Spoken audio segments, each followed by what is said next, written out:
This month is weird.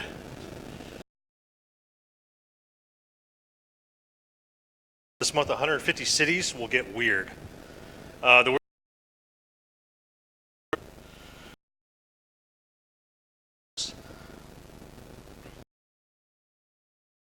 Wix as a Creative Mornings new global for web publishing. Stunning. So the way to social media with exhibit in this space. Restaurant. I want to thank this innovative.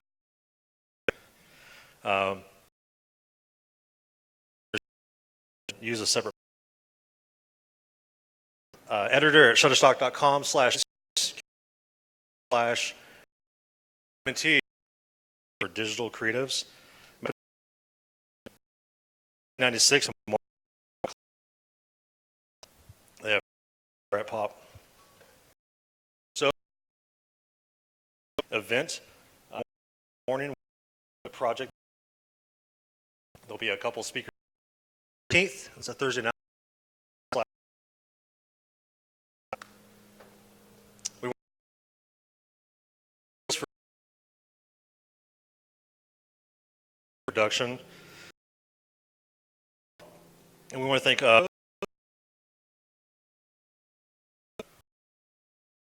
David Conrad. We want to thank our organizing team: Allison Jackson, Dave Curry, Frank Mead, Virginia at the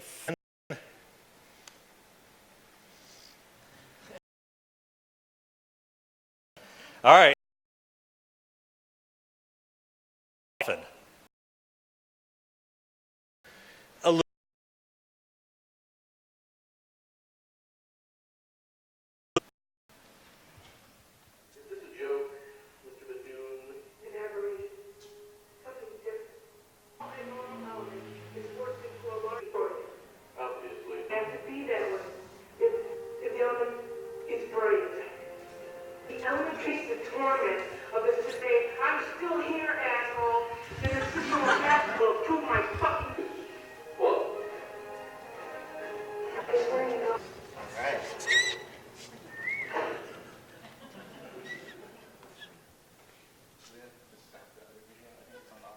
Is it? Yeah.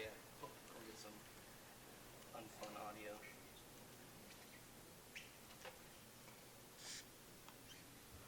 Cool. There you go. All right, here you go. Do we need a microphone? We need a mic for that. Oh, okay. I'm Duffy. 2 microphones and a laptop. I'm Justin. Yeah, and The epic is weird. It's being outside the norm, kind of being outside the box. which was very 5 years ago. Random, a lot of similar weird inspired, or just led us to, mind flow. Before we dive art, and we were like, here we go. One iTunes studio. Major backgrounds, we're going to sculpt that space and create doing that and create an experience as a whole, and not that sort of, if you don't be like art for everybody in a strange sense, which is given like the restaurant field was kind of one of the first areas we went into and started exploring this technique of art forward thinking with just traditional kind of restaurant mainframes. About Jewel. Sure. So this is a photo of Jewel. This is one of the first restaurants where we got through the whole space. And we are fortunate that the restaurant industry was going through a phase of experiential dining. And so, as the weirdos we are, I guess, it was great for us to get some really creative, fun clients who wanted to sort of rethink the idea of a restaurant and the dining experience. And you find it on a wallpaper website. And our idea was, how can we create a wallpaper?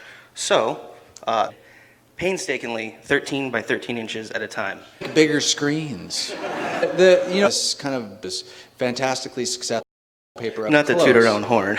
Story at a deeper kind of more just in there and see some of the the center of those motifs after the unit, and it just gave us one opportunity where we're successful. And what else can we do to this space? Bam. Spelled it Joule for the chandelier. What about a jewelry store sign? And they were like, yeah, we don't spell it that way. And I was like, well, fair enough. Yeah. Right. Oh, dude. And like I said, weird for us is just a different approach. It's just think of the or reply or response or solution. It's what walk or lend itself to an people may not have seen before. And Hanging, like, but it perform it's a chandelier in our sign. We're like, oh, we're not really.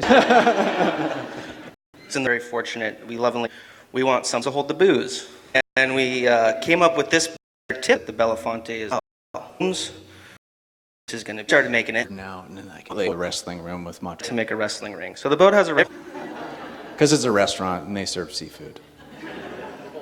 yes Full serve. the Yeti computer room, but it's got there's the tuber and some girl where there's the vortex. We actually put in an art gallery that has our own art, but it's next to the shooting range, so the guy's actually shooting through no one will ever get close enough to see. Enjoyed it, and I think that even though you can sense that it's there, and look at the boat. And one thing to note about this, it's crazy, it's weird, but I think maybe 2 hours, because that's what it was. Bottle storage behind, and that speaks back to even D. Rex, don't be afraid to. We've gotten a lot of arguments in this. That's too crazy. Like it's if you haven't done it, heavily. You know, we were trying to figure, being kind of telling them what we thought and something that's final, but anything unique. Construction site. The whole city's under construction, and the client came to us and they wanted a creative. It's not going to get looked back into his tattooed on ships on a ship. So See, it's funny. Inside Dayglow, yes, hopefully they feel that sense of warmth briefly. And then this one. Okay. Yeah. Our client, luckily, thankfully, went along for the ride. yeah. They were opening a new spot up on Capitol Hill. This space is called Trove. He's design our space, which we were like, hey, actually 4 concepts. Be disjointed, the ice cream walk-up window, embedding an actual ice. Which I remember. Yeah. Extremely weird space. It was like one from this spot to this spot between this hour and this and that. It's had to kind of go, and then just we cut a the notch. front. It was pretty easy. Space that I think is poignant to this conversation is that is the idea. But we were like, how can we do this a little bit For different? about 15 years. So understood what it was going to was a shingle on it. Yeah. So you can be weird on a spectrum. Painting, we just said we're going to decide what we were going to paint. But we would paint it a challenge we had never done before. The diorama stuff, but we wanted to kind of push it. So that's, you know. And then helps. underneath is the underground work. On his hand, and there's a girl that's like, This is not weird. This is something that we're kind of learning as we move forward. You can't have 100% of your eyes and probably give you a headache. Yes. So how do we make our work making the space? And this was something that we did a lot of study in this space, and this was weird for us because we're like, floor it, make the tables pink, who cares? And you can't always do that. So I think that, again, as we're talking about thinking outside the box and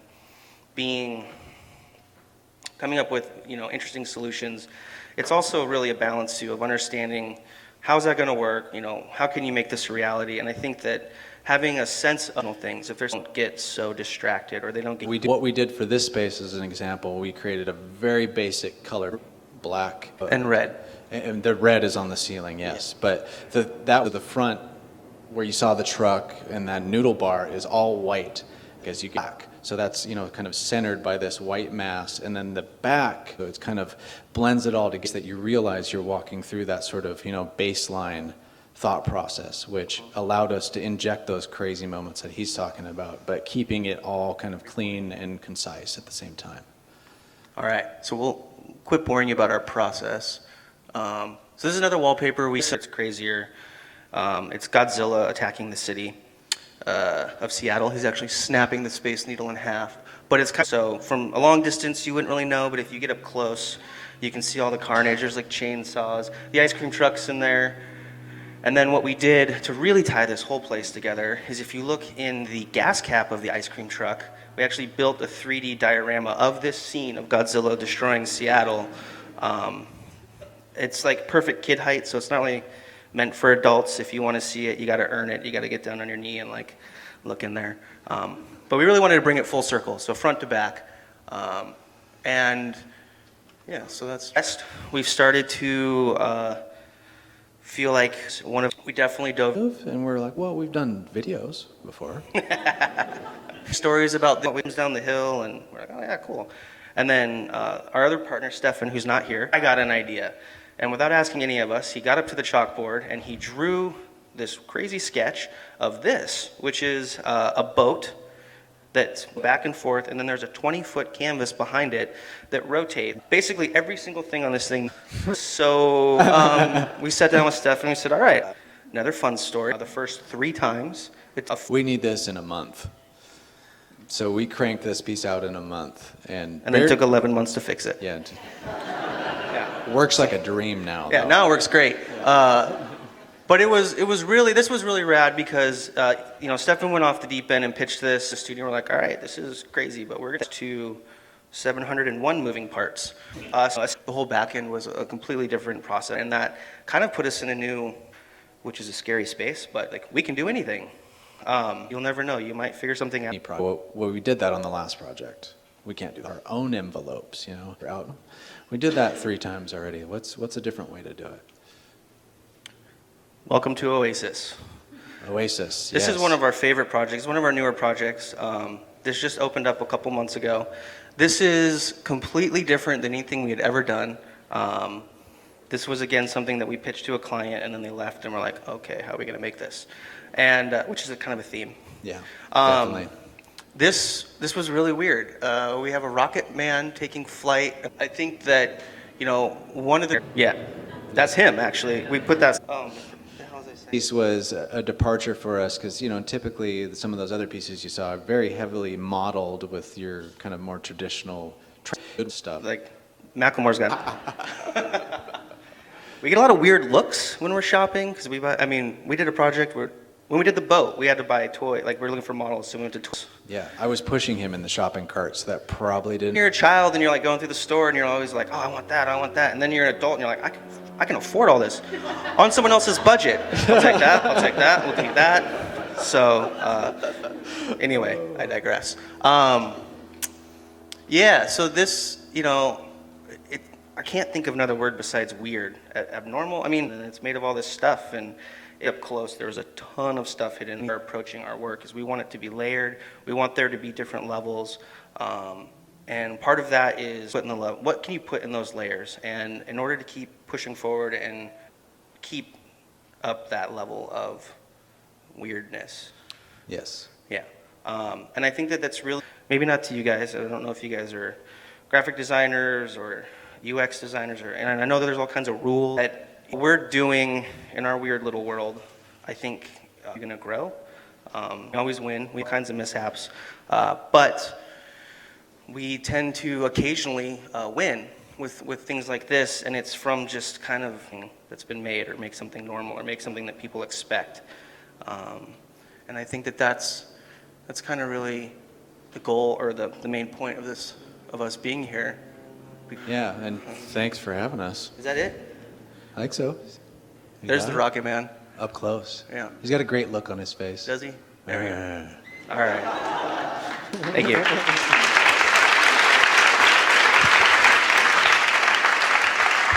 Awesome. So we've got about 10 minutes for any questions from the audience. I'll let you guys pick and choose. Sure. Yeah. Dave. That Great kind question. of came in there, so I, kind of got the initial handshake right there. He'd hung a piece of art on the wall so that we could build stuff. Yeah. Well, no, I was about to say furthermore, the architect was Graham Baba at the time, and I established a relationship with him and then did a couple just solo projects, and it gave us a little bit of reputation, and then from that, they came to us with Jewel, and we're like, hey, do you want to tackle this? So that's how that came together. Yeah. Game and over. the As with that, we've been very fortunate that as really, we've only had a few hiccups where people generally struggle. We're doing more stringent, and then we have like review 1, review 2, and we're like being professional, which is kind of a no-brainer. But it's, I think it's really just, we're gonna. The huge critique mentality that you go through in art school of kind of always critically looking at the idea and the concept behind whatever you're trying to be part of, a huge in every way. Yeah. Yeah, I think project, whether it's like develop concept, and start to think about creative approaches to tell that story versus just writing it on the wall, I guess, for lack of a better term. Mm-hmm. So, yep. What point in the process do you allow yourselves to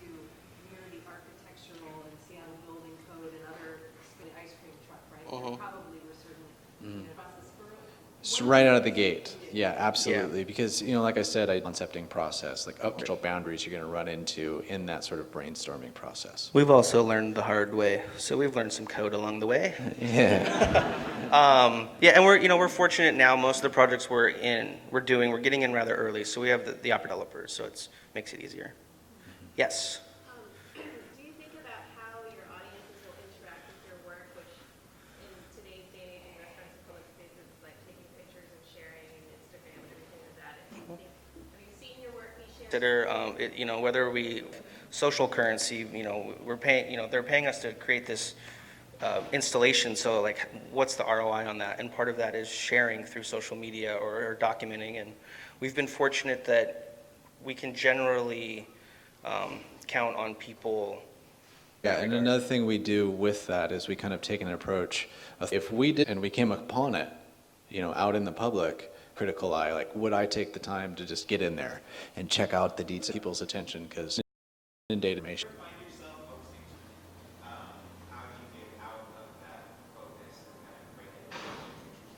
Yeah, constantly.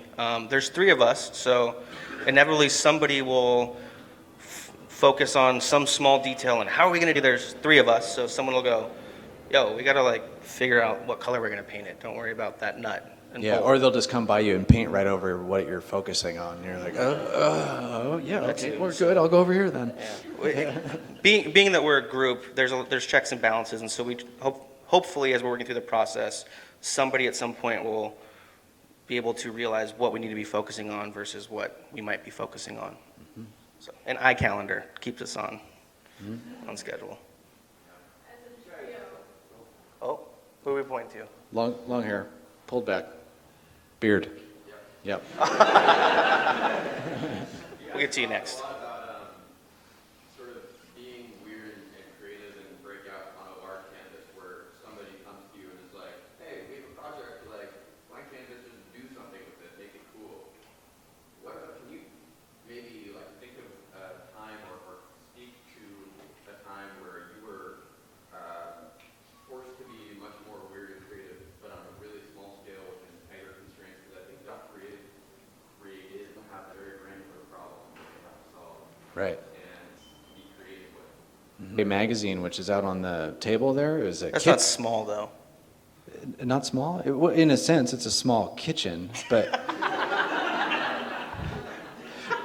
so it's let me make my point here. So, traditionally we're doing personal space, which is a huge isn't the right choice, and so we really tried to reduce down what we normally do to someone on a daily basis. So that was, in a sense, it speaks to what you're talking about, trying to granulize and shrink that craziness and make it livable in small scale in a way. It was more about nuances and subtlety and ridiculous deep themes and stuff we would put in our normal work. It was just maybe we make it tonal, maybe we put it underneath something so it's not the first thing you see. So in that regard, it was a challenge in how do we have it be us but also be, you said, livable. We've done a few projects as well. Maybe this might fit your answer or your question a little bit more. As we've grown and done some things, people come to us now for all types of things, and one of that is visual identity. So even though our other partner has done graphic design for the last 12 years, and Justin studied graphic design at Cornish before they had computers. Yeah. None of us really have a formal graphic design degree, but what we've done is kind of what we were saying earlier, we figure out the narrative, we figure out what are they trying to say, what are they trying to do, and I know that this is not new information, but so we figure out what the whole goal is, obviously, and then we just apply our thoughts and our concepts, but doing it on a smaller, single color 2D level. And I still think that you can approach things this way, and it's scalable, but sometimes we're lucky and it's the side of someone's building, and sometimes it's, the mark that goes on their packaging. Between each other when you're struggling with an idea or someone has a great idea and you're stretching each other and it becomes out the box, but you're creative for people and one person has an idea that's not your idea. What's your process to stretch each other out? Boxing gloves. Boxing gloves, no. Just kidding. Well, to be completely candid, I am the weirdo in the group. And Weird. I would say 90% of my ideas get shot down. 90%. That's a lot, but it doesn't affect me at all because sometimes when we're having those stalemates or we're struggling and being stagnant, I like to just throw out just bizarre crap. Like, oh, what about a 40-foot piñata? I mean, weird crap out there. Solution. It's a tricky process of just kind of always, bringing a little jazz. Yeah. We've also worked together now for 6 years, not 5, and we've been fortunate that we've been able. There were some rough years in the beginning where we were all artists. We all had egos. We all thought we had the idea. And we just had to beat those egos down and realize saying we just have. He'll say weird, but it's just understanding it together. It's storming. It's kind of weird. We have our own language. I mean, I can say the thingamajig, and he will go get the tool that I'm talking about. So it's we just know each other very well at this point. So it's kind of bouncing things off of each other and being able to extract maybe what he's saying or Stefan's saying or I'm saying at more of its core. Yeah, and it's a good thing because we're all on the same brainwave patterns in a sense. Where, you can kind of extract a thought from the other guy's head and really run with it. And then one guy, it's just like a jam band or, some weird jazz being played where we're like, oh yeah, oh yeah, yeah. And then bam. Last question. All right. You guys have talked about hobbies, and we've seen a lot of installation work that's really beautiful. Do you guys have can you share about any areas that you're interested in going towards, or if you would be moving more from static installations to maybe interactive pieces with all the moving parts? That's a great question. Let us tell you our goals for the future. No, yeah, we're always trying to evolve. One of the things that we have our eye on right now, and being in this town, we're very fortunate because there's a lot of opportunity, which is how do we take our analog builds and make them digital? How can we incorporate interactive technology, screens, take it so we can push it through a different media. Yeah, last year, we were very fortunate. We got to shoot a movie with the Seahawks. It's called Seahawks vs. Monsters. Bailey was there. If you haven't seen it, it's the epitome of this conversation. It's 4 minutes of what the, it's really fun. But that'll usually some more of is public temporary activations. So we've done a couple pieces this year. They were not in this presentation, but where we were doing installations out of used clothing. How do you rethink used clothing? We did one at Alki, we did one in Toronto. So that type of stuff is really interesting. It's digital media and then also break out of our studio. Mm-hmm. So, is that it? All right. Thank you.